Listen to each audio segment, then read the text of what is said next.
अस्सलाम वालेकुम स्टूडेंट्स। आज का जो हमारा टॉपिक है वो है कहानी। कहानी कहते हैं किसी किस्से को या दास्तान को जिसमें कोई इखलाकी सबक दिया गया हो। इखलाकी सबक यानी जिसमें कोई नसीहत पोशीदा हो, किसी बात के बारे में बताया गया हो या किसी बात से रोका गया हो, जैसे कि लालच बुरी बला है, खुशामद बुरी बला है या ईमानदारी बेहतरीन हिकमत अमली है। हम अपने निसाब में कहानी लिखते हैं और कहानी लिखने से पहले हमें कुछ असूल व कवानीन के बारे में जानना होता है ताकि हम आसानी से कहानी लिख सकें। कहानी लिखने के कुछ असूल व कवानीन हैं। चूँकि कहानी हमेशा गुज़रे हुए ज़माने का वाक़या या किस्सा होती है तो इसको हमेशा फ़ेल माज़ी में लिखा जाता है। कहानी को मुख्तसर ना हो और ना ही इतनी जामे हो कि वो मज़मून लगे, यानी कहानी 2 या 3 पैराग्राफ पर मुश्तमिल होनी चाहिए। इसके अलावा कहानी के वाक़यात में रब्त और तसलसल का होना बहुत ज़रूरी है। कहानी खाके या इशारात की मदद से लिखी जाती है, यानी या तो हमें नतीजा दिया जाता है या खाका दिया जाता है जिसकी मदद से हम उसके कहानी को मुकम्मल करते हैं। हर एक कहानी में कोई ना कोई इखलाकी सबक होता है, यानी कोई नसीहत पोशीदा होती है या किसी बात के बारे में बताया गया होता है कि इसको करने से हमें क्या सबक हासिल होता है, जैसे झूठ का अंजाम बुरा या ईमानदारी बेहतरीन हिकमत अमली है वगैरह।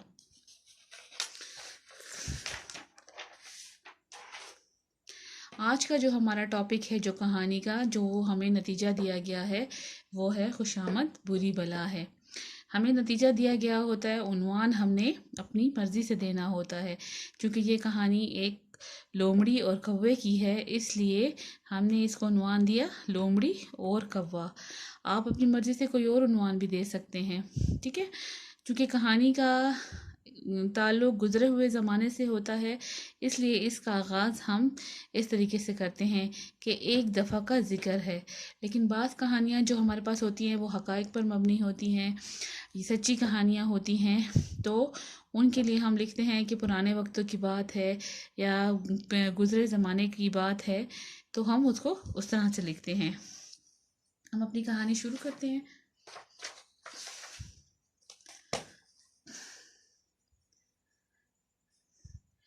अभी हमने कहानी देखी खुशामद बुरी बला है, तो इसका हम अब शुरू करते हैं कि एक दफ़ा का ज़िक्र है कि एक जंगल में एक कौवा रहता था।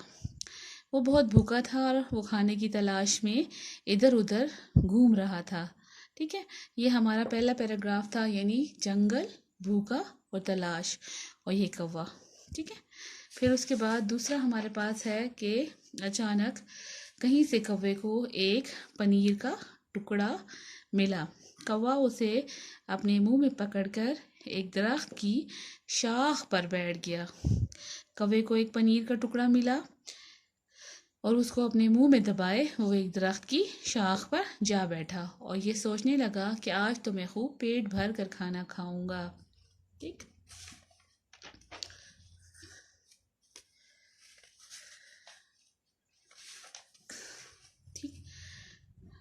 कौवा दरख्त की शाख पर बैठा था कि वहाँ से एक लोमड़ी का गुज़र हुआ, ठीक है। वहाँ से एक लोमड़ी का गुज़र हुआ। लोमड़ी एक बहुत ही मक्कार और अयार जानवर है। उसने जब कौवे के मुंह में पनीर का टुकड़ा देखा तो वो बहुत खुश हुई और सोचने लगी कि किस तरह से कौवे से ये पनीर का टुकड़ा हासिल किया जाए।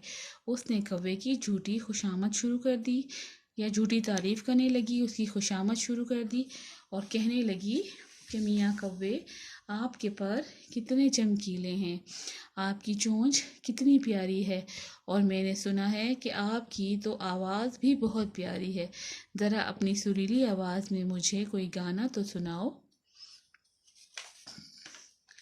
कौवे ने जूं ही अपनी तारीफ सुनी, झट मुंह खोल कर काएं काएं करने लगा। जैसे ही कौवे ने मुंह खोला उसका पनीर का टुकड़ा नीचे गिर गया।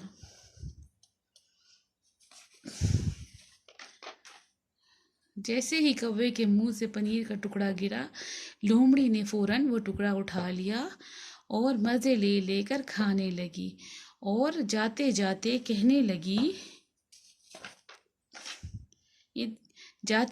कहने लगी कि मियाँ कौवे, कभी किसी की चिकनी चिपड़ी बातों में नहीं आना चाहिए اور ہمیشہ خوش آمدیوں سے بچنا چاہیے۔ کوے نے جب یہ سنا تو وہ بہت پچھتایا، اسے اپنی بیوقوفی کا احساس ہوا۔ کوے کے پاس اب اس کے بعد کوئی اور چارہ نہیں تھا۔ وہ خاموشی سے ایک درخت پر بیٹھ گیا اور پچھتانے لگا، اور اپنی ناکامی پر اور اپنی بیوقوفی پر آنسو بہانے لگا۔ تو بچوں، ہم نے آج ان تصویروں کی مدد سے اپنی کہانی مکمل کی، یعنی اب آپ ان کو اچھے طریقے سے لکھ سکتے ہیں، آسانی سے لکھ سکتے ہیں پیراگراف کی صورت میں۔ کچھ ایسے الفاظ جو آپ کو اس کہانی میں ملیں گے، جن کے معنی میں آپ کو بتا دوں۔ یہ ہمارے پاس مشکل الفاظ ہیں اور یہ ان الفاظ کے معنی ہیں، جیسے ذکر، تذکرہ کرنا یا چرچا کرنا، منہ میں پانی بھر آنا، جی للچانا یا خواہش کرنا، مکار، چالاک، سریلی، رسیلی یا گانے کے لیے موزوں آواز، پھولا نہ سمایا، بہت زیادہ خوش ہونا، چلتی بنی، جانے لگی، چکنی چپڑی باتیں، خوش آمدی یا چاپلوسی کی باتیں، ٹھیک ہے۔ خوش آمدی، جھوٹی تعریف کرنے والا، نصیحت، اچھی بات یا نیک مشورہ، پچھتانا، افسوس اور دلکش، خوبصورت۔ اب ہم نے ان تصویروں کی مدد سے اور مشکل الفاظ کی مدد سے اپنی کہانی مکمل کر لی۔ امید ہے کہ آپ بھی ان الفاظ کی مدد سے وہ اپنی کہانی لکھ سکیں گے۔ کہانی کم از کم 3 پیراگراف پر مشتمل ہونی چاہیے۔ آپ اپنی پریکٹس کریں رف کاپیز پہ، ٹھیک ہے۔ اس کے ساتھ ہی اجازت، اللہ حافظ۔